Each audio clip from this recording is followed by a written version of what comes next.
Hi students, I am V S Rao. ఈరోజు topic వచ్చేసి journal entries అండి. బేసిక్ టాపిక్ ఇది. ఏ చాప్టర్ అర్థం కావాలన్నా మనకు ముందు ఇవి రావాలి, స్టేజెస్ రావాలి. అందుకే దీనికి కూడా ఇంట్రడక్షన్ పెట్టేశాను. ఒక్కసారి నేను అబ్జర్వ్ చేయండి. There are 4 stages in accounting. ఈ జర్నల్ ఎంట్రీస్ మీద మనం ఒక త్రీ వీడియోస్ చేస్తే అర్థం కావు ఇవన్నీ.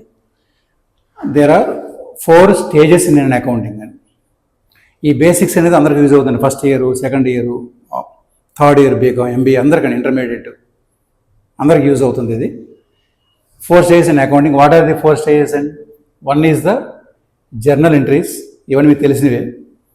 1 is the journal entries, second 1 is the ledger accounts, third 1 is the trial balance, fourth 1 is the final accounts. Accounts మొత్తాన్ని కూడా 4 స్టేజెస్గా డివైడ్ చేశారు. Journal, second stage ledger, third stage trial balance, fourth stage final accounts అని. దానికంటే ముందు మనం ఏం తెలుసుకోవాలి? మనకు మీనింగ్ తెలుసుకోవాలి. What is the meaning of journal entry? What is the meaning of journal entry? Daily transactions, day to day transactions recording in one book is called journal entries అని. కాస్త బోర్గా ఉంటుంది, కానీ తప్పదు. మనం ఖచ్చితంగా నేర్చుకోవాల్సినవి ఇవన్నీ కూడా. ఫర్ ఎగ్జాంపుల్, మన అకౌంట్స్ ఎప్పుడైనా అర్థం కావాలంటే we are the owner of the business అనుకోవాలండి. అప్పుడే అర్థం అవుతుంది. ఈరోజు మనం ఆఫీస్ ఓపెన్ చేసాం. ఆఫీస్ ఓపెన్ చేసిన తర్వాత ఈ ప్రెమిసెస్కి రెంట్ పే చేసాం, ఒక ఎంప్లాయీకి శాలరీ ఇచ్చాం, ఏమన్నా ఒక వాటర్ బిల్ పే చేసాం. These 3 recording in one book is called as journal entries అనమాట. లైక్ డైరీ అనమాట. అంటే ఒక పర్సన్ డైరీలో ఏముంటుందండి? ఆ పర్సన్ గురించి ఉంటుందండి. ఒక బిజినెస్ గురించి రాసే డైరీని ఏమంటారంటే జర్నల్ ఎంట్రీస్ అంటారు. అది మన ఇష్ట ప్రకారం రాయకుండా జర్నల్ ఎంట్రీస్ రాస్తే ఏమవుతుంది అంటే ఎవరు రాసిన వాళ్ళకి అందరికీ అర్థం కావాలంటే ఏం చేయాలి? Based on the accounting rules. ఇప్పుడు నా మాట మీకు ఎట్లా అర్థమవుతుంది? తెలుగు లాంగ్వేజ్ నేర్చుకుంటే మీకు అర్థమవుతుంది. అట్లానే ఈ జర్నల్ ఎంట్రీస్ కూడా మనం ఇచ్చేసి అకౌంటింగ్ రూల్స్ ప్రకారం రాస్తే ఎవరు రాసినా అందరికీ అర్థమవుతుంది. ఆ రూల్స్ ఏందనేది మనం ఇక్కడ డిస్కస్ చేద్దాం. తర్వాత లెడ్జర్ అనేది చూడండి. ఇక్కడ second stage based on the journal అండి. Third stage trial balance is based on the ledger. Fourth stage final account is based on the trial balance. అంటే క్లియర్గా అర్థం చూడండి. Second stage is based on the first, third stage is based on the second, fourth stage is based on the third. First stage above ఏమి లేదండి. అందుకని is based on the accounting rules అని. మనం ఒక్క జర్నల్ ఎంట్రీస్ రాయగలిగితే, for example, on the base of journal which is possible, ledger accounts possible. On the base of ledger accounts trial balance is possible. On the base of trial balance final accounts is possible అండి. B Com first sem వాళ్ళకి, తర్వాత intermediate first year వాళ్ళకి ఈ దాదాపు మనకు 50 marks cover అవుతాయండి. ఈ topics మొత్తం కవర్ చేస్తే ఫైనల్ అకౌంట్ కూడా ఉంది కాబట్టి. సరే, మనం ఫస్ట్ అయితే ఈరోజు మనం జర్నల్ ఎంట్రీస్ టాపిక్ మనం డిస్కస్ చేస్తున్నాం. దానికి ఏం చెప్పేవాడు? మనం based on the accounting rules అన్నాం. అకౌంట్స్ ఎప్పుడు కూడా మార్కెట్లో 3 టైప్స్ అకౌంట్స్ ఉంటాయి. Single entry, double entry, third one computer accounts అండి. What is the meaning of single entry? Single entry means does not follow the double entry system అండి. ఇట్లా debit to credit, rent to cash, salary to cash, అట్లా double లేకుండా మనం రఫ్గా రాసిన single entry అంటారు. అది మీకు సెమిస్టర్ 2లో మీకు ఒక చాప్టర్ కూడా ఉంది, సింగిల్ ఎంట్రీ చాప్టర్ అని. దాంట్లో ఏంటంటే చిన్న చిన్న బిజినెస్లకి, స్మాల్ బిజినెస్లకి తక్కువ ట్రాన్సాక్షన్ ఉంటే for example suitable for that one అండి. ఎక్కువ ట్రాన్సాక్షన్స్, వ్యాస్ట్ ట్రాన్సాక్షన్ ఉన్నప్పుడు go for the double entry system. ఈ డబుల్ ఎంట్రీలో ఉన్న మనకు ప్రాబ్లం ఏంటంటే, మన అకౌంట్స్ అనేది మనం ఫర్ ఎగ్జాంపుల్ ప్రాఫిట్ వచ్చిందా, లాస్ అనేది మనకి ఎప్పుడు తెలుస్తుంది? At the end of the year తెలుస్తుందండి. At the end of the year అంటే ఎప్పుడు? క్యాలెండర్ ఇయర్ కానీ ఫైనాన్షియల్ ఇయర్ కానీ. ఫైనాన్షియల్ ఇయర్ అంటే మీకు ఐడియా ఉంది, ఏప్రిల్ టు మార్చ్ అండి. క్యాలెండర్ ఇయర్ అంటే జనవరి టు డిసెంబర్ అండి. దాని తర్వాత మనకి ఏమొచ్చింది? అకౌంట్స్, కంప్యూటర్ అకౌంట్స్ వచ్చింది. అది టాలీ అండి. ఇక్కడ మన దగ్గర టాలీ చెప్తుంటే మనం టాలీ ప్రైమ్ అని ఉంటుంది చూడండి. టాలీ ప్రైమ్ నేనే టీచ్ చేస్తాను. టాలీ ప్రైమ్లో ఎట్లా ఉంటుందంటే, ఫర్ ఎగ్జాంపుల్, అంటే for able to pass journal entries in system and the system will prepare ledger, trial balance, final account. అంటే computer also does not, for example computer ఏది రాయలేదని journal entries రాయలేదండి. Journal entry మనం ఇవ్వగలిగితే system will prepare ledger, trial balance, final account, ratio analysis, everything తయారు చేస్తాండి. మనం journal wrong ఇచ్చామనుకోండి, ఆటోమేటిక్గా మన సిస్టమ్ కూడా రాంగ్ రిపోర్ట్స్ ఇస్తుందండి. కాబట్టి జర్నల్ ఎంట్రీ మనం పర్ఫెక్ట్ కావాలి అంటే మాన్యువల్గా అయినా కంప్యూటర్ అకౌంట్స్కి వెళ్ళినా మనకి జర్నల్ ఎంట్రీ అనేది బేసిక్ బాగా రావాలి. దానికోసం మనం ఏం చేసినాం? Based on the accounting rule చెప్పుకుంటున్నామండి. ఇంకోటి ఏంటంటే, ఎట్లా మనకి అకౌంట్స్ 3 రకాలు ఉందో, single entry, double entry, computer accounts ఉందో, సో బిజినెస్లో కూడా 3 రకాలు ఉంటుందండి. సో సోల్ ట్రేడర్ బిజినెస్ అని, అంటే సింగిల్ పర్సన్ రన్ చేసేదాన్ని ఏమంటారు, సోల్ ట్రేడర్ అంటారు. 2 or more పర్సన్స్ కంబైన్ చేసేదాన్ని ఏమంటారు, పార్ట్నర్షిప్ అంటారు. తర్వాత మూడో బిజినెస్ జాయింట్ స్టాక్ కంపెనీ, అంటే షేర్ క్యాపిటల్ ఉందంటే అది జాయింట్ స్టాక్ కంపెనీ అండి. ఓన్లీ క్యాపిటల్ అనే వర్డ్ ఉందంటే సోల్ ట్రేడర్. ఆయన పేరు రాయాల్సిన అవసరం లేదు, ఆయనే ఓనర్ కాబట్టి, సింగిల్ పర్సన్ కాబట్టి. అది ఎక్స్ అండ్ వై ఉంటే ఎక్స్ బ్రాడ్ 60,000, వై బ్రాడ్ 40,000 అంటే అక్కడ మెన్షన్ చేయాలి x capital 60, y capital 40, that is a partnership అండి. షేర్ అనే పదం వర్డ్ ఉందంటే that is called as joint stock company. ఇవన్నీ ఎందుకు చెప్తున్నానంటే ఇప్పుడు ఏ రకం బిజినెస్ అయినా ఇక్కడ నుంచి స్టార్ట్ కావాలి, అందుకోసం చెప్పాల్సి వస్తుంది. సోల్ ట్రేడర్ అయినా, పార్ట్నర్షిప్ అయినా, జాయింట్ స్టాక్ కంపెనీ, అకౌంట్స్ అనేది స్టార్ట్స్ ఫ్రమ్ ఇయర్ మీరు గుర్తుపెట్టుకోవాల్సింది. ఫస్ట్ అయితే మనం అన్ని ఫర్ ఎగ్జాంపుల్ కన్ఫ్యూజ్ లేకుండా ఫస్ట్ జర్నల్ ఎంట్రీ పర్ఫెక్ట్గా నేర్చుకున్నాం based on the accounting rules అండి. అకౌంటింగ్ రూల్స్ ఎన్ని ఉన్నాయి చూద్దామండి. Accounting rules 3 rules, golden rules కూడా అంటారు వీటిని. అకౌంటింగ్ రూల్స్ ఓన్లీ 3 ఉన్నాయండి. ఇప్పుడు మ్యాథమెటిక్స్ లాగా మనకి అంత నాలెడ్జ్ అవసరం లేదండి, ఎందుకంటే ఎంఎస్సీ వాళ్ళు కూడా టాలెంట్ నేర్చుకొని జాబులు చేస్తున్నారు. అకౌంట్స్ ఎవరికైనా అర్థమైంది, కొంచెం కాన్సన్ట్రేషన్ పెడితే. అకౌంటింగ్ రూల్స్ టోటల్గా 3 గోల్డెన్ రూల్స్ అంటారు. 3 రూల్స్ కూడా ఏమున్నాయో, ఒకటి పర్సనల్ అకౌంట్స్ ఉందండి, second one real accounts, third one nominal accounts అని అబ్జర్వ్ చేస్తే. మనం ఏ పని చేసినా, బిజినెస్లో ఏ ట్రాన్సాక్షన్ చేసినా ఈ 3 అమాంగే ఉండాలి, గుర్తుపెట్టుకోవాలి. 4వది లేదండి. ఇక అన్నిట్లో కామన్ మీరు అబ్జర్వ్ చేయండి ఒకసారి. Personal account, real account, nominal account అంటే ప్రతి దాంట్లో ఏముంది మన కామన్గా, అకౌంట్ అని చూడండి. పర్సనల్ అకౌంటు కొంచెం స్లోగా చెప్తున్నాను, అందరికి అర్థం కావాలి, మనకి అంటే యావరేజ్ స్టూడెంట్కి అర్థం కావాలి కాబట్టి స్లోగా. అకౌంట్ అంటే ఇట్లా ఉంటుందండి, టీ ఫామ్, ఇంగ్లీష్లో టీ ఫామ్ ఉంటుందండి. ఈ లెఫ్ట్ సైడ్ ఏమంటారు, డెబిట్ సైడ్ అంటారు. లెఫ్ట్ సైడ్ ఎప్పుడు called as debit side. So right side ఏమంటారు, క్రెడిట్ సైడ్ అంటారు. అకౌంట్ అంటేనే మీకు 2 ఆస్పెక్ట్స్ గుర్తు రావాలి. Account has debit aspect, account has credit aspect. అది మళ్ళీ మీకు గుర్తు రావాలి. డెబిట్ సైడ్ ఏమో మనకు లెఫ్ట్ సైడ్ ఏమో డెబిట్ సైడ్ అంటారు, రైట్ సైడ్ క్రెడిట్ సైడ్ అంటారు. అంటే ఏబిసిలో సిడి ఉంటుంది, ఇక్కడ డీసీ అండి. డీసీ పేపర్లో గుర్తుపెట్టుకోండి, డి ముందు రావాలా, సి తర్వాత రావాలి. ఈ సైడ్ని డిఆర్ సైడ్ అంటారు, ఈ సైడ్ని సిఆర్ సైడ్ అంటారు. నువ్వు మనం చెప్పాం క్యాష్ బుక్లో కూడా ఈ పక్క రిసిప్ట్ డెబిట్ సైడ్. ఏ ప్రాబ్లంకి వెళ్ళినా, ఏ చాప్టర్కి వెళ్ళినా left side debit side, right side credit side గుర్తుపెట్టుకోండి. అంటే మనకేమర్థం అవుతుంది, personal account has debit credit. Personal account ఉంది కదా, personal account has debit credit, real account కూడా has debit credit, nominal account also has debit credit. ఎట్లా ఉంటుంది debit అంటే ఏముంది చూడండి ఇక్కడ. Personal account debit the receiver, debit the receiver. నేను ఇంతకుముందు చెప్పానండి, ఎప్పుడు కూడా అకౌంట్స్ అర్థం కావాలంటే we are the owner of the business అనుకుంటే అర్థం అవుతుంది. ఇప్పుడు మన దగ్గర ఫర్ ఎగ్జాంపుల్ ఇంటర్మీడియట్ వాళ్ళు వస్తారు ట్యూషన్స్ కండి, శాలరీ పెయిడ్ ఎక్స్పెన్స్ అంటారు సార్, మీరు ఇన్కమ్ కదా అంటారు. అంటే వాళ్ళ వే ఆఫ్ థింకింగ్ కరెక్టేనండి, వాళ్ళ ఫాదర్కి ఇన్కమ్ కాబట్టి వాళ్ళ ఇన్కమ్ని ఆర్గ్యూ చేస్తున్నారు. సో బిజినెస్ రాసేది ఎవరు, శాలరీ ఇచ్చేవాళ్ళు రాస్తారు కానీ శాలరీ తీసుకున్న బుక్స్ రాయాలి. కాబట్టి ఓనర్ గారి దృష్టిలో మనం ఆలోచిస్తే అకౌంట్స్ అర్థం అవుతాయి. రిసీవర్ అంటే ఎవరు, ఫర్ ఎగ్జాంపుల్ మనం as a business owner cash paid Krishna అన్నానండి, అంటే మన నుంచి తీసుకుంది ఎవరు, కృష్ణ ఈజ్ అ రిసీవర్ అండి. మనం ఎస్బీఐ బ్యాంకులో డబ్బు డిపాజిట్ చేసినామండి, ఆఫీసులో నుంచి డబ్బు తీసుకెళ్ళి బ్యాంకులో వేసాం కంట్రోలాగా. తీసుకుంది ఎవరు, ఎస్బీఐ ఆల్సో పర్సన్ అండి. ఒక చిట్ ఫండ్ కంపెనీలో మన అమౌంట్ చిట్ వేసి అమౌంట్ కట్టామండి, మనకి రిసిప్ట్ ఏమొస్తుంది, చిట్ ఫండ్ లిమిటెడ్ అని చెప్పేసి కంపెనీ పేరు మీద రిసిప్ట్, దాని కంపెనీ కూడా మనకి ఇక్కడ రిసీవర్ అండి. మీకు అర్థం కావాలంటే మీరు ఇప్పుడు కాలేజీలో ఫీజు కడతారు, మీకు ఫీజు దేని మీద వస్తుంది, కాలేజీ పేరు మీద రిసిప్ట్ మీద మీకు ఇచ్చే రిసిప్ట్ వస్తుంది. కాలేజ్ ఈజ్ ఆల్సో రిసీవర్ అంటే అట్లా. అంటే రిసీవర్ అంటే ఇక్కడ ఎట్లా ఉంటుంది, అకౌంట్స్లో హ్యూమన్ బీయింగ్ ఉంటుంది, ఫర్మ్ పేరు మీద ఉంటుంది, కంపెనీ పేరు మీద, ముగ్గురే ఉంటారు, గుర్తుపెట్టుకోవాలి. అట్లా debit the receiver, credit the giver అండి. మన దగ్గర తీసుకున్న ఆయన డెబిట్ చేయాలి, మనకి ఇచ్చే అతన్ని క్రెడిట్ చేయాలి. దానికి రివర్స్ అనమాట, రిసీవర్కి ఆపోజిట్ ఏముంటుంది, గివర్.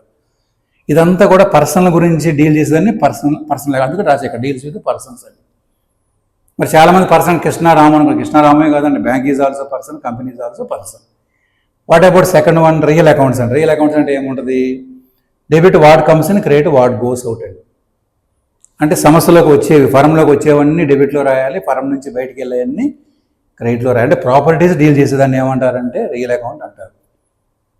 మీకు చిన్న ఎగ్జాంపుల్ కావాలంటే ఇప్పుడు ఆఫీస్ కోసం ఫర్నిచర్ కొన్నామండి, మన ఫర్నిచర్ ఏమవుతుంది, ప్రాపర్టీ కదండి. What comes in to the business, మనకి ఫర్నిచర్ కమ్స్ ఇన్ అండి. ఒక ఏసీ కొన్నాను, ఏసీ కమ్స్ ఇన్ అండి. ఇవన్నీ ఏమంటారు, ప్రాపర్టీస్. ఈ మొత్తాన్ని ఎవరు డీల్ చేస్తారు, రియల్ అకౌంట్ డీల్ చేస్తుందండి. ఆ ట్రాన్సాక్షన్లో పర్సనల్ ఉన్నారంటే మనకు పర్సనల్ అకౌంట్ గుర్తు రావాలి, వస్తువులు ఉన్నాయంటే మనకి రియల్ అకౌంట్ గుర్తు రావాలి. లాస్ట్ అకౌంట్ ఏముంది? నామినల్ అకౌంట్ అండి. ఎక్స్పెన్సెస్, లాసెస్, ఇన్కమ్స్, గెయిన్స్ అండి. ఎక్స్పెన్స్ అంటే మీరు ఎగ్జాంపుల్ చెప్పగలరు? For example office rent pay చేసాము, మన దగ్గర పనిచేసే వర్క్ చేసే ఎంప్లాయీ శాలరీ ఇచ్చాము, వాటర్ బిల్లు కట్టాము, పే చేసాము, ఇవన్నీ మనకి ఎక్స్పెన్స్ ఎగ్జాంపులే కదా. క్యాష్ బయటికి వెళ్తుందండి. చాలామందికి ఎక్స్పెన్స్కి అసెట్ డిఫరెన్స్ తెలియదండి. క్యాష్ మాత్రం అవుట్ఫ్లో ఇన్ఫ్లో ఏమి లేదనుకోండి, అది ఎక్స్పెన్స్ అండి. ఇప్పుడు మీ దగ్గర ఫర్ ఎగ్జాంపుల్ 1000 రూపీస్ ఉంది, మీరు ఒక 200 రూపీస్ ఫర్ ఎగ్జాంపుల్ మూవీకి వెళ్ళి వచ్చారు, మీ పాకెట్లో ఎంత ఉంది? ఇంకా 800 రూపీసే మీ పాకెట్లో ఉండాలి. మరి అడిగారు వాట్ అబౌట్ అంటే ఏం చెప్తారు మీరు? సో మూవీ ఎక్స్పెన్స్ అంటారండి. That is called yes expenses అండి. మీ చేతులు ఏమి లేదు, మీరు చెప్పగలుగుతారు మనీ తగ్గిందని కారణం, దాన్ని ఎక్స్పెన్స్ అంటారు.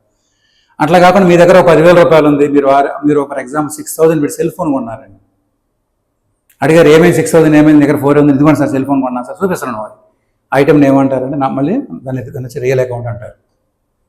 అంటే మనీ తగ్గడానికి 2 రీజన్లు ఉన్నాయి. ఎసెట్ అయినా కొనుక్కోవాలి, ఖర్చుని పెట్టాలి. మనకు ముందు ఉందే చెప్పుకుంటాం అండి. ఈ మూడిని బేస్ చేసుకునే మనం జర్నల్ ఎంట్రీస్ రాయాలండి. మళ్ళీ ఒకసారి చూడండి క్లారిటీగా. జర్నల్ ఎంట్రీస్ అంటే based on the accounting rules అండి. అకౌంటింగ్ రూల్స్ 3 టైప్స్ ఉన్నాయి: personal account, real account, nominal account. మీరు ఏదైనా తీసుకోండి ట్రాన్సాక్షన్, ఈ మూడిట్లో కంపల్సరీగా ఉంటుందండి. పక్కన పర్సన్ అంటే డీల్స్ విత్ పర్సన్స్, రియల్ అంటే ప్రాపర్టీస్, నామినల్ అంటేనేమో ఎక్స్పెన్స్, ఇన్కమ్స్ గుర్తుపెట్టుకోవాలి. అకౌంట్ అంటేనో టీ ఫామ్ ఉంటుంది, మనకి left side debit side, right side credit side అండి. పర్సనల్ అకౌంట్లో డెబిట్ ఏంటి, క్రెడిట్ ఏంటి, రియల్ అకౌంట్లో డెబిట్ ఏంది, క్రెడిట్ ఏంది రాసాము, నామినల్ అకౌంట్లో డెబిట్ ఏంది, క్రెడిట్ ఏంది రాసాము అంటే. ఇంకా కొంచెం క్లారిటీగా ఉంటాను. దీన్ని డెబిట్ లైన్ అని చెప్పి దీన్ని క్రెడిట్ లైన్ అండి. ఫస్ట్ లైన్ ఏమంటారు? డెబిట్ లైన్ అంటారు. ఫస్ట్ లైన్ ఎట్లా ఎండ్ అవుతుంది? డిఆర్తో ఎండ్ అవుతుందని. మరి క్రెడిట్ లైన్ దేంతో స్టార్ట్ అవుతుంది? 2తో స్టార్ట్ అవుతుంది.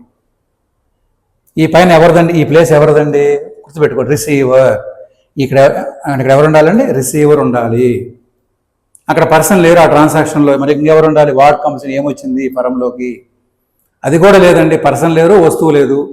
ఆటోమేటిక్గా మనకు వచ్చి థర్డ్ వన్ కంపల్సరీగా ఏముండాలి? ఎక్స్పెన్స్ ఉండాలి. సో ఈ ప్లేస్ ఎవరిదండి? ఈ ప్లేస్ ఎవరిది? పర్సన్ అన్నా ఉండాలి, లేకపోతే వాట్ కమ్స్ ఇన్ అన్నా ఉండాలి, లేకపోతే ఎక్స్పెన్స్ అన్నా ఉండాలండి. అంటే ఫస్ట్ 3 చెప్తున్నా. ఈ డెబిట్, ఈ డెబిట్, ఈ డెబిట్ ఫస్ట్ లైన్లో ఉండాలండి. మరి 2 పక్కన ఎవరు ఉండాలి? గివర్ అన్నా ఉండాలి. గివర్ లేకపోతే, పర్సన్ లేకపోతే వాట్ గోస్ అవుట్, మన ఆఫీస్లో నుంచి ఏ వస్తువు బయటికి వెళ్ళింది అది రాయాలి. లేదా మనకి ఇన్కమ్ అన్నా ఉండాలండి.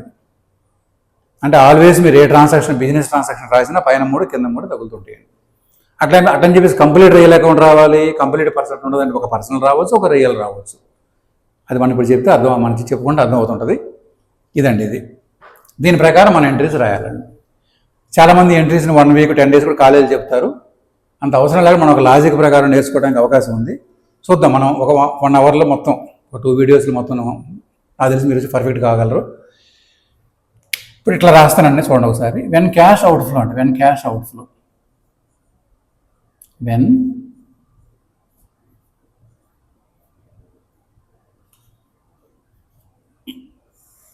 వెన్ క్యాష్ అవుట్ఫ్లో అండి. ఇది మనం చెప్పొచ్చా? వెన్ క్యాష్ అవుట్ఫ్లో అంటే ఏ రూల్ అప్లై అయ్యింది మనకి? ఇది క్యాష్ అంటే వస్తువేనండి, గుర్తుపెట్టి. డబ్బు అంటే వస్తువేనండి. ఇక్కడ మనం ఇందా చెప్పాక వస్తువు అంటే ఏం చెప్పాను? రియల్ అకౌంట్లో కవర్ కావాలండి. వాట్ గోస్ అవుట్ అన్నాను.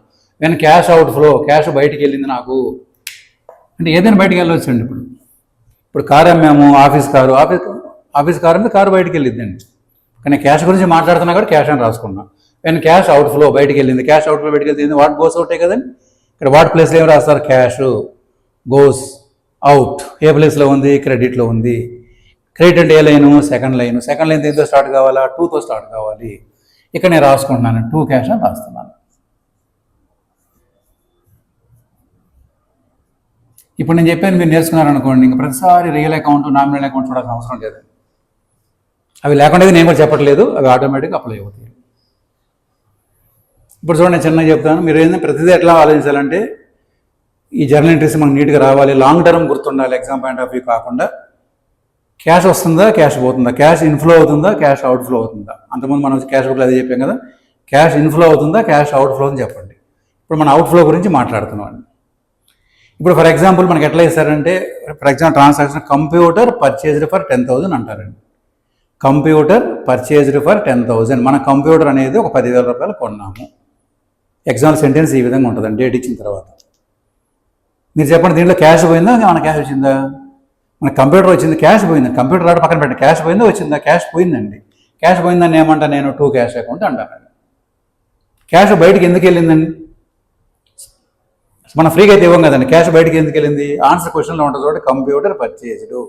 ఏం కొన్నాం మనం? కంప్యూటర్ కొన్నాము. అంటే ఇక్కడ ఏం రాస్తాను నేను ఇప్పుడు? కంప్యూటర్ అకౌంట్ అటార్ to cash accountant. Computer account అటార్ టు క్యాష్ అకౌంట్. కొంచెం అకౌంట్స్ బాగా వచ్చిన తర్వాత మీరు కంప్యూటర్ టు క్యాష్ అని వచ్చాను. ఇప్పుడు నేర్చుకునేటప్పుడు computer account debtor to cash account అంటున్నాం. షార్ట్కట్లో కంప్యూటర్ టు క్యాష్ అండి. ఈ టూ లేకపోతే చూడండి ఏమవుతుందో, కంప్యూటర్ క్యాష్ అయిపోయి రెండు కలిసిపోతున్నాయి. ఆ టూ అనేది కలవకుండా కోసమే, పైది డెబిట్ కింద క్రెడిట్, టూ పక్కది క్రెడిట్ పైది డెబిట్. ఇప్పుడు నేను చెప్పిన కంప్యూటర్ అనేది example for asset and property, గుర్తుపెట్టుకోండి. ఇంకోటి చెప్తున్నా, cash deposited in the bank. మనము ఎస్బీఐ బ్యాంకులో మనీ వేసాము, మనకి ఎట్లా ఇస్తే transaction, cash deposited in the bank అంటాడు ఆయన. క్యాష్ పోయిందా వచ్చిందా మీరు ఆలోచిస్తే క్యాష్ అవుట్ఫ్లో అయిందండి. అవుట్ఫ్లో ఏం చెప్పాను నేను? టూ క్యాష్ వాట్ గోస్ అవుటే కదా, రియల్ అకౌంటే కదా. టూ క్యాష్ అకౌంట్ కన్ఫర్మ్ అయింది. ఎవరు తీసుకున్నారు మన దగ్గర క్యాష్? బ్యాంక్ అండి. మీరు ఎస్బీఐ అంటే ఎస్బీఐ రాయండి, ఐసీఐ అంటే ఐసీఐ రాయండి, పేరు ఇవ్వకపోతే బ్యాంక్ అని రాయండి. బ్యాంక్ అకౌంట్ అంటే క్యాష్ అకౌంట్. మరి బ్యాంక్ ఎవరు? రిసీవరే కదండి మన నుంచి, మన ఓనర్కి. ఇది నేను పర్సనల్ అకౌంట్ కవర్ చేశానండి. తర్వాత office rent paid 40,000 example. Office rent మనం పే చేసాం. క్యాష్ ఇన్ఫ్లో అయిందా అవుట్ఫ్లో అయింది? క్యాష్ అయితే బయటికి వెళ్ళింది కదండి. క్యాష్ బయటికి వెళ్ళిందని ఏమంటారు? రియల్ అకౌంట్ అంటారు, వాట్ గోస్ అవుట్లో. అంటే టూ క్యాష్ అకౌంట్ అండి. క్యాష్ బయటికి ఎందుకు వెళ్ళింది? రెంట్, ఆఫీస్ రెంట్ అకౌంట్ అటార్ టు క్యాష్ అకౌంట్. మీరు కొంచెం ఆలోచిస్తే నేను వచ్చి 3 ఎగ్జాంపుల్ చెప్పానండి. ఒకటి కంప్యూటర్, నేను వచ్చి రియల్ అకౌంట్ చెప్పానండి. కంప్యూటర్ అకౌంట్ అటార్ to cash account complete real account అది. తర్వాత ఎస్బీఐ టు క్యాష్, ఎస్బీఐ నాకు పర్సనల్ అకౌంట్, రిసీవర్ అకౌంట్ అటార్ టు మన రియల్ అకౌంట్ అయింది. తర్వాత రెంట్ అనేది నాకు నామినల్ అకౌంట్ ఎగ్జాంపుల్ చెప్పాను. అట్లా నేను చెప్పిన ఎగ్జాంపుల్ మీరు అట్లా ఎన్ని తయారు చేయొచ్చు. నేను వచ్చి కంప్యూటర్ టు క్యాష్ అన్నాను. మీరు చెప్పండి ఇప్పుడు, AC to cash, car to cash, furniture కొన్నాను, ల్యాండ్ కొన్నాను. మీరు ఏదన్నా కొనండి, asset account to cash account. మీరు ఎస్బీఐలో వేసాను నన్ను, నేను ఇందాక ఎస్బీఐ టు క్యాష్ చెప్పాను. మీరు రాముకి ఇచ్చారు cash pay to Ramu to cash. మీరు కృష్ణాకి ఇచ్చారు కృష్ణ టు క్యాష్. మీరు ఫర్మ్కి లేకపోతే వేరే కంపెనీకి ఇచ్చారు కంపెనీ అకౌంట్ టు క్యాష్. అట్లా నేను ఇక్కడ రెంట్ చెప్పాను ఎగ్జాంపుల్ కోసం. మీరు చెప్పండి, వాటర్ బిల్ కట్టారు, water bill to cash. Salary ఇచ్చారు, శాలరీ టు క్యాష్. ఎక్స్పెన్స్ చాలా ఉన్నాయండి, ప్రాపర్టీస్ చాలా ఉంటాయి, పర్సన్స్ చాలామంది ఉంటారు. నేను ఒక్కోదానికి ఒక ఎగ్జాంపుల్ చెప్పుకుంటూ వచ్చాను. ఇంతవరకు మీకు నా తెలిసి చాలా క్లారిటీగా ఉంది. ఇప్పుడు చెప్పబోయేది ఇంపార్టెంట్, కొంచెం కన్ఫ్యూజ్. ఇప్పుడు చెప్పబోయేది ఇంపార్టెంట్ అండి. దట్ ఈజ్ ఏంటంటే గూడ్స్ అండి. ఈ టాపిక్ కొంచెం బోరే ఉంటుంది కానీ చాలా యూస్ఫుల్ అండి. GOODS గూడ్స్ అండి. అంటే గూడ్స్ అంటే మీనింగ్ ఏంది? Which is deals by the owner. Which is deals by the owner. మనకు అర్థం కావడానికి చిన్న ఎగ్జాంపుల్ చెప్పుకుందాం. మనకు స్టేషనరీ షాప్ ఉంది, దాంట్లో ఏమంటాయి? మార్కర్లు ఉంటాయి, పెన్నులు ఉంటాయి, పేపర్లు ఉంటాయి, నోట్బుక్లు ఉంటాయి, ఎక్సెట్రా వగైరా ఉంటాయి. ఫర్ ఎగ్జాంపుల్ కస్టమర్ వచ్చి నాకు పెన్ ఇవ్వండి సార్, నాకు పెన్సిల్ ఇవ్వండి సార్, ఒక నోట్బుక్ ఇవ్వండి సార్ అంటారు. ఇవన్నీ మనకి ఏమవుతాయి? ఓనర్ గారికి ఏమవుతాయి అంటే గూడ్స్ అవుతాయి అండి. దీన్ని మనం మార్కర్ అనకూడదు సార్, దీన్ని మనకి ఏమంటారు? దీన్ని మనం గూడ్స్ అంటారు. మన షాపులో ఏవైతే కొన్నా, what are the purchase for the selling purpose, those are called as goods. Goods purchased for cash అన్నారు, గూడ్స్ పర్చేజ్డ్ అన్నారు. క్యాష్ పోయిందా వచ్చిందా? పోయింది. To cash account. ఎందుకు పోయిందండి? గూడ్స్ వల్ల. గూడ్స్ అకౌంట్ అట టు క్యాష్ అకౌంట్ అండి. కాకపోతే ఇక్కడ మన గూడ్స్ అనే పదం వాడకూడదు. ఎందుకు వాడకూడదు అంటే దీని తర్వాత స్టేజ్ ఏముంది? మనకు వచ్చే లెడ్జర్ అకౌంట్ ఉందండి. మనం వచ్చే లెడ్జర్ అకౌంట్ ఓపెన్ చేస్తాం. అప్పుడు కొన్న గూడ్స్, అమ్మిన గూడ్స్ రెండు కలిసి ఒక అకౌంట్లోకి వెళ్తాయండి. ఈ మార్కర్ యాక్చువల్గా మనకు for example real price 25 rupees అండి. షాప్ అతను 15 రూపీసే వస్తుందండి. ఈ 15 ఏమంటారు? పర్చేజ్ అంటారు. ఈ 25 ఏమంటారు? సేల్స్ అంటారు. 10 రూపీస్ మార్జిన్ కనిపిస్తుంది అక్కడ. మనం గూడ్స్ అని రాసామనుకోండి, 15 ఒక అకౌంట్లోకి వెళ్ళిద్ది, 25 కూడా అదే అకౌంట్లోకి వెళ్ళిద్దండి. ఆ కన్ఫ్యూజన్ అవాయిడ్ చేయడం కోసం ఏమన్నారు? గూడ్స్ లోపలికి వస్తే మనకి అకౌంట్ ఏమన్నారు? పర్చేజ్ అకౌంట్ అన్నారండి. మాకు అర్థం చేసుకోవాలి. పర్చేజ్ అకౌంట్ అటార్ టు క్యాష్ అకౌంట్ అండి. అదే గూడ్స్ బయటికి వెళ్ళి మనం చూద్దాం. ఇది మనం అవుట్ఫ్లో మాట్లాడుతున్నాం కాబట్టి అది అక్కడ సేల్స్లో వస్తుంది.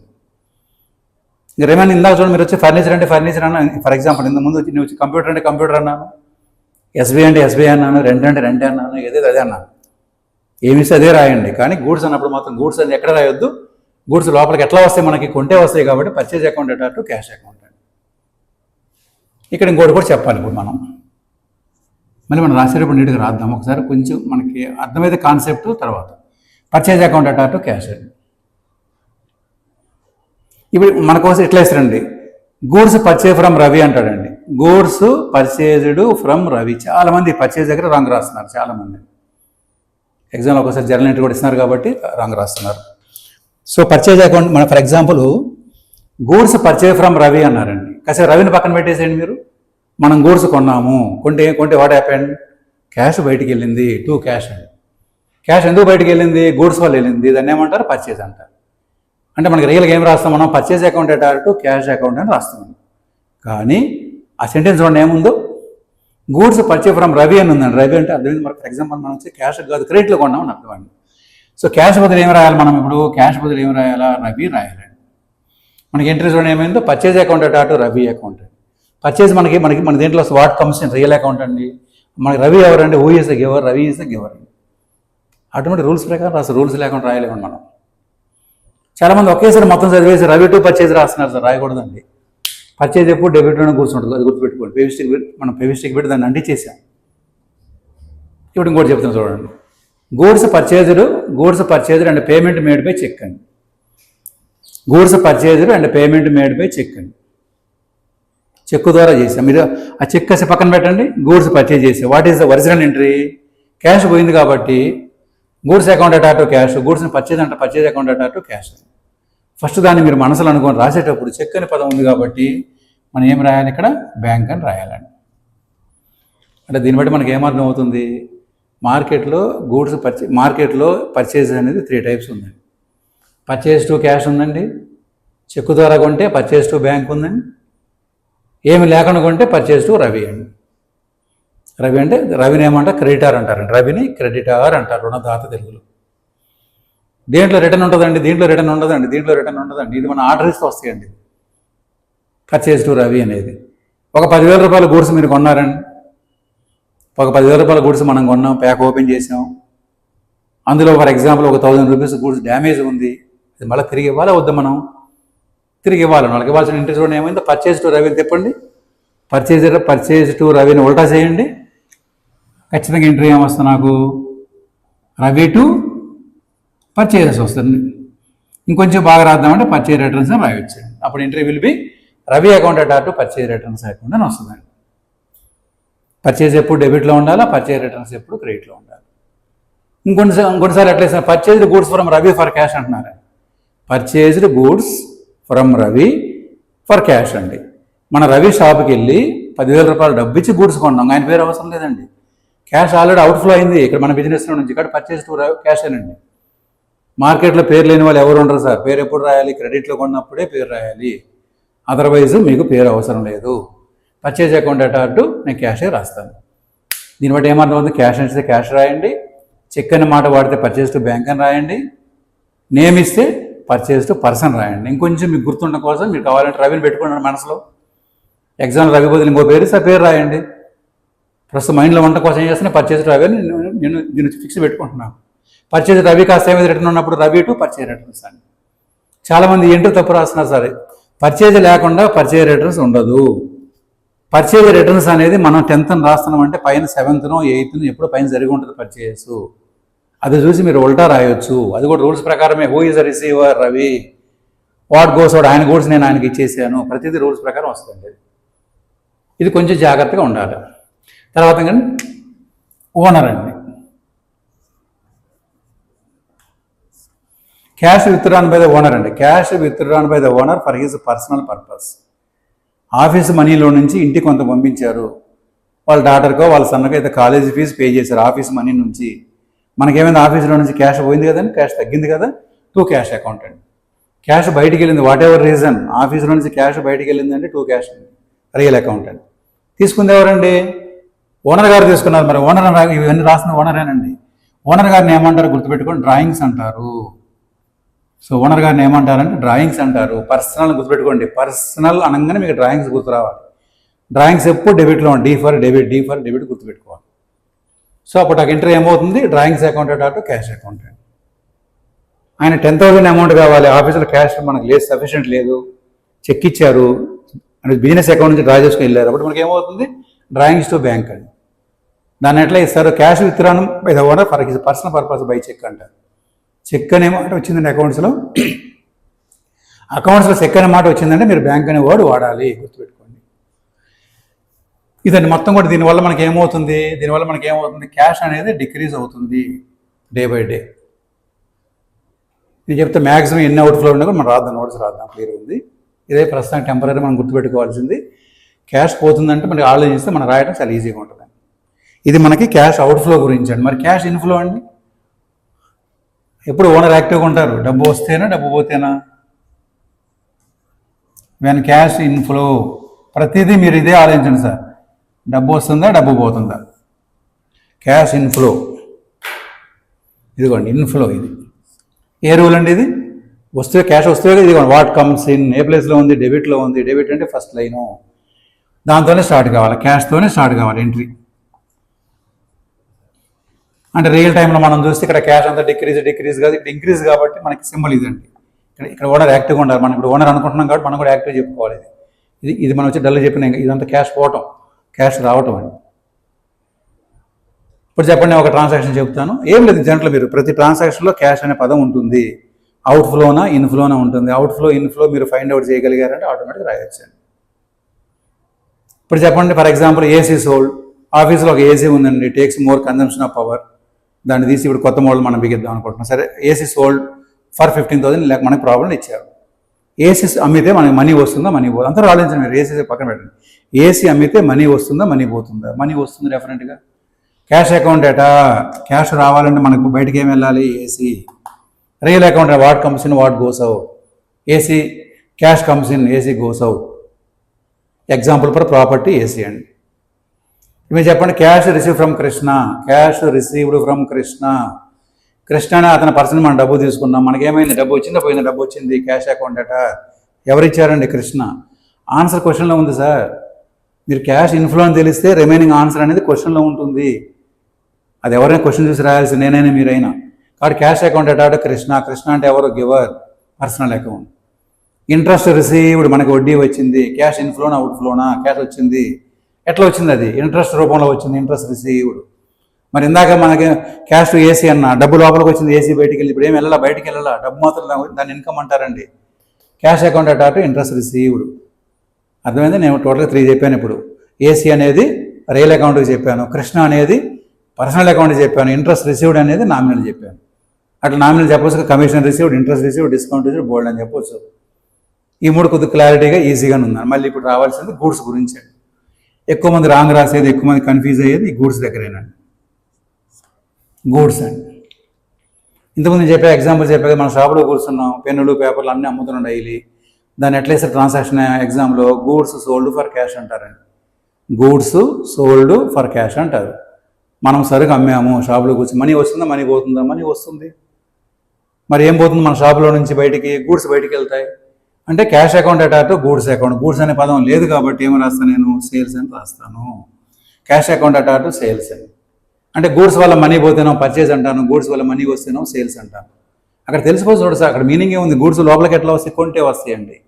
గూడ్స్ బయటకి ఎందుకు వెళ్తాయి? ఫ్రీగా ఇవ్వం కదా, అమ్మితే వెళ్తాయండి. కాబట్టి ఆ పదాలే వచ్చినాయి ఇక్కడ, ఎందుకంటే ఏం లేదు. క్యాష్ అకౌంట్ అటాటు సేల్స్ అకౌంట్ అండి. ఇప్పుడు చెప్పేదాన్ని గూడ్స్ సోల్డ్ టు కృష్ణ అన్నాను. గూడ్స్ సోల్డ్ టు కృష్ణ అన్నాను. మీరు కృష్ణని చూస్తే, మీరు ఆ కృష్ణని చూస్తే డెఫినెట్గా కన్ఫ్యూజ్ అవుతారు. కృష్ణ లేరనుకునేసేపు గూడ్స్ సోల్డ్ అంతవరకు కాపండి. చెప్పండి, గూడ్స్ సోల్డ్ మనకి ఏమవుతుంది? క్యాష్ వస్తుందా క్యాష్ పోతుందా? క్యాష్ వస్తుందండి. క్యాష్ అకౌంట్ అటాటు సేల్స్ అకౌంట్ అని. అంటే what is the original entry సేల్స్కి? క్యాష్ అకౌంట్ అటాటు సేల్స్ అకౌంట్. మరి అక్కడ క్యాష్ లేదు కదండి. క్యాష్ లేకుండా మనం ఎవరికి ఇచ్చాము? కృష్ణ. సో కృష్ణ అకౌంట్ అటాటు సేల్స్. కృష్ణ ఎవరు? రిసీవర్. అంటే మనకు నోన్ పర్సన్, ఆయన తెలిసిన అతను. ఇప్పుడు మనీ లేకుండా ఇచ్చాం. కృష్ణ అకౌంట్ అటాటు సేల్స్ అకౌంట్.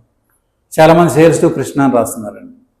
అందుకు నేనేమంటున్నానంటే, ముందు పేరు పలకుండా ముందు మీరు క్యాష్కి ఎంట్రీ తయారు చేసుకొని రాసేటప్పుడు క్యాష్ ప్లేస్లో, క్యాష్ ఇక్కడ ఉంది కాబట్టి క్యాష్ బదులు instead of cash you right the Krishna. Krishna to sales అవుతుంది. కృష్ణని ఏమంటారు? డెబిటార్ అంటారండి. ఇందాక ఏమన్నారు? రవిని ఏమన్నారు? క్రెడిటార్ అన్నారు. మనకు మనీ లేకుండా, మనీ ఇవ్వకుండా మనకు గూడ్స్ ఇచ్చిన ఆయన క్రెడిటార్ అంటారు. మనం మనీ తీసుకోకుండా మనం ఎవరికైతే ఇస్తున్నాం ఆయన మనకు రుణగ్రస్తుడు, డెబిటార్ అంటారు. అట్లా చాలామంది ఉంటారు కాబట్టి సండ్రీ డెబిటార్ అంటారు. అంటే సండ్రీ అంటే లిస్టు అని అర్థం. తర్వాత లాస్ట్గా ఈ కృష్ణ మనం 15,000 సేల్ చేసామండి. మనం ఆయనకు ఆర్డర్ పంపించాము, ఆయన ప్యాక్ ఓపెన్ చేశారు, 1,000 డ్యామేజ్ ఉంది. దాన్ని ఎట్లా ఇస్తారు? Goods written by BY by goods written by Krishna అన్నారు. ఆయనకు మళ్ళీ మన బ్యాగ్ పంపించారు. ఈ ఎంట్రీని ఉల్టా చేయండి. కృష్ణ టు సేల్స్ని ఉల్టా చేయండి. ఉల్టా అంటే తిప్పటం. Sales to sales to Krishna. ఇంకా బాగా రాద్దామంటే సేల్స్ రిటర్న్స్ అని రాయండి. ఎందుకంటే మీరే అంటారు ఇంతకుముందు మీరు ఎప్పుడు సేల్స్ క్రియేట్ అయినా మళ్ళీ మళ్ళీ మీరు డెబిట్ ఎందుకు రాస్తారంటారు. అందుకే సేల్స్ వేరు, సేల్స్ రిటర్న్స్ వేరండి. సేల్స్ లేకుండా సేల్స్ రిటర్న్స్ అనేది రైజ్ కాదు. సేల్స్ రిటర్న్స్ ఈ రోజు రాస్తున్నామంటే సేల్స్ అనేది పైన ఆల్రెడీ అపీర్ అయి ఉంటుంది. దాన్ని చూసి మీరు ఉల్టా రాయండి. ఎందుకంటే వాట్ కమ్స్ ఇన్, మన గూడ్స్ మనకు వచ్చినాయి. Who is the giver? Krishna. చూడండి రూల్స్ కూడా అట్లా అప్లై అయినాయి. కాబట్టి తర్వాత ఏమన్నా మనం ఫర్ ఎగ్జాంపుల్ చెక్ వాడితే ఏం రాస్తామంటే ఇక్కడ చెక్ వాడితే బ్యాంక్ అని రాస్తాం. సరే ఫైనల్గా మనం అర్థం చేసుకోవాల్సిందంటే సేల్స్ ఎప్పుడు క్రెడిట్లో ఉంటుంది, పర్చేజ్ ఎప్పుడు డెబిట్లో ఉంటుంది, రెంట్ ఎప్పుడు డెబిట్లో ఉంటుంది. ఈ మారమండి అసలు. చిన్న లాజిక్ ఇక్కడ క్యాష్ ప్లేసే మారుతుంది. ఇప్పుడు సపోజ్ మీరు ఫర్ ఎగ్జాంపుల్ ముగ్గురు ఫ్రెండ్స్ ఫర్ ఎగ్జాంపుల్ షాప్కి వెళ్ళారు, ముగ్గురు సెల్ ఫోన్ కొన్నారు. ఒక ఆయన క్యాష్ పెట్టుకున్నాడు, ఆయనకి ఎంట్రీ ఏమొస్తుంది? Cell phone to cash. ఇంకొక ఆయన వచ్చి గూగుల్ పే అంటే బ్యాంక్ ద్వారా సెల్ ఫోన్ టు బ్యాంకు. మీరు మనీ ఇవ్వాలి, రేపు ఇస్తా ఉన్నారు, శాలరీ వచ్చింది కాబట్టి. బిక్సీలో కొన్నారు, సెల్ ఫోన్ టు బిక్సీ. చూడండి ఇప్పుడు ముగ్గురుతో సెల్ ఫోన్లోనే చూడండి, ఒకరికో కింద 2 క్యాష్ ఉంది, ఒకరికో 2 బ్యాంక్ ఉంది, ఒకరికేమో గూగుల్ పే కాబట్టి ఒకరి బ్యాంక్ అని ఉంది, ఒకరికి ఏదైనా షాప్ పేరు ఉంది. ఇంకా 4వది లేదండి. ఎవరైనా మార్కెట్లో ఏది కొనాలన్నా 3 మార్గాలు, క్యాషా, బ్యాంకా, లేకపోతే పర్సనా. ఏది అమ్మాలన్నా ఏది కొనాలన్నా 3 మార్గాలు ఉన్నాయి. కాబట్టి మీరు రాసేటప్పుడు ఏం చేయాలంటే సెంటెన్స్లో క్యాష్ ఉంటే క్యాష్ అని రాయండి, చెక్ ఉంటే బ్యాంక్ అని పదం వాడండి, పర్సన్ ఉంటే పర్సన్ రాయండి. క్యాష్ పర్సన్ 2 ఉన్నప్పుడు క్యాషే వాడండి, పర్సన్ అసలు తీసేయండి. పర్సన్ పేరే అవసరం లేదు మనకి. అది ఇంకా లాస్ట్గా మనం చెప్పాల్సింది ఏంటంటే for example owner, for example Ramu started business with 1 lakh అండి. రాము స్టార్టెడ్ బిజినెస్ విత్ 1 lakh. రాము అనే అతను 1,00,000 రూపాయలతో బిజినెస్ స్టార్ట్ చేశారు. చెప్పండి క్యాష్ ఇన్ఫ్లో అవుతుందో అవుట్ఫ్లో అవుతుందో? చాలామంది అవుట్ఫ్లో అన్నారండి. నేను వచ్చి రెగ్యులర్ క్లాసులు అడిగితే పిల్లల్ని, స్టూడెంట్స్ అడిగితే అవుట్ఫ్లో సార్ అంట. ఇంట్లో అవుట్ఫ్లో అండి, మన ఇల్లు గురించి మాట్లాడాల. బిజినెస్లోకి వచ్చిందా రాలేదా కావాలా? ఆయన ఇంటి దగ్గర నుంచి పట్టుకొని 1 lakh తీసుకొని బిజినెస్లోకి వచ్చారండి అంటే ఇన్ఫ్లో అయింది. అక్కడ క్యాష్ అకౌంట్ ఎటార్. ఎవరు ఇచ్చారండి క్యాష్? ఇది owner. Who brought and owner brought. Owner ఏమంటారంటే క్యాపిటల్ అంటారు. ఇదండి. అంటే 2 మార్చానండి. గూడ్స్ వల్ల మనీ పోతేనో పర్చేజ్ అన్నాను, ఓనర్ గారి వల్ల మనీ పోతేనో డ్రాయింగ్స్ అన్నాను. గూడ్స్ వల్ల మనీ వస్తేనో సేల్స్ అన్నాను, ఓనర్ గారి వల్ల మనీ వస్తే క్యాపిటల్ అన్నాను. కొంచెం లాజిక్ గుర్తుపెట్టుకోవాలంటే క్యాపిటల్ ఎప్పుడు క్రెడిట్లో ఉంటుంది, డ్రాయింగ్స్ ఎప్పుడు డెబిట్లో ఉంటుంది. డ్రాయింగ్స్ అని లేకపోతే ఎగ్జామ్లు ఇవ్వరండి. పర్సనల్ యూజ్ అనగానే మీకు డ్రాయింగ్సే గుర్తు రావాలి. బిజినెస్ స్టార్ట్ అనగానే మీకు క్యాపిటల్ ఎక్కడ ఇవ్వరండి. బిజినెస్ స్టార్ట్ అయిందంటే దేంతో స్టార్ట్ కావాలా? క్యాపిటల్తో స్టార్ట్ కావాలి. ఇదంతా కూడా మనకు అవుట్ఫ్లో గురించి అండి, ఇదంతా కూడా ఇన్ఫ్లో గురించి అండి. అర్థమవుతుందా? దీన్ని మనం కంటిన్యూ చేద్దాం. ఇంకో క్లాస్ మనకి ఇది జర్నల్ ఎంట్రీ 1 అనుకోండి. దీన్ని ఇంకా చెప్పాలి ఒకేసారి కాకుండా. ఇది అర్థమైంది అనుకుంటున్నాను. మొత్తం కూడా 4 స్టేజ్లుగా విభజించాము. మనం ఇప్పుడు ఓన్లీ జర్నల్ ఎంట్రీస్ గురించే మాట్లాడుతున్నాం. దీన్ని కంప్యూటర్లో అకౌంటింగ్ వోచర్స్ అంటారు. కొంచెం అర్థం చేసుకుంటే మీరు ప్రతిసారి రూల్ దగ్గరికి వెళ్ళకుండా మనం ఈజీగా అండర్స్టాండ్ చేయొచ్చు. ఇది బాగానే అర్థమైంది అనుకుంటున్నాను. దీన్ని కంటిన్యూ చేస్తాం మళ్ళీ సెకండ్ వీడియోలో. మన Rao's commerce and management academy ఛానల్ని సబ్స్క్రైబ్ చేయండి. మీకు నచ్చితే మీ ఫ్రెండ్స్కి కూడా ఫార్వర్డ్ చేయండి. తర్వాత మీరు ఒకసారి మీకు నచ్చితే ఫర్ ఎగ్జాంపుల్ లైక్ చేసి సబ్స్క్రైబ్ చేస్తే మీ తర్వాత వీడియోస్ ఆటోమేటిక్గా వస్తుంటాయి. అన్నీ చేస్తాం మనం, 1st sem to 6th sem వరకు అన్ని చాప్టర్లు చేస్తాం.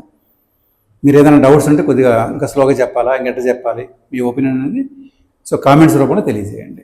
All the best students.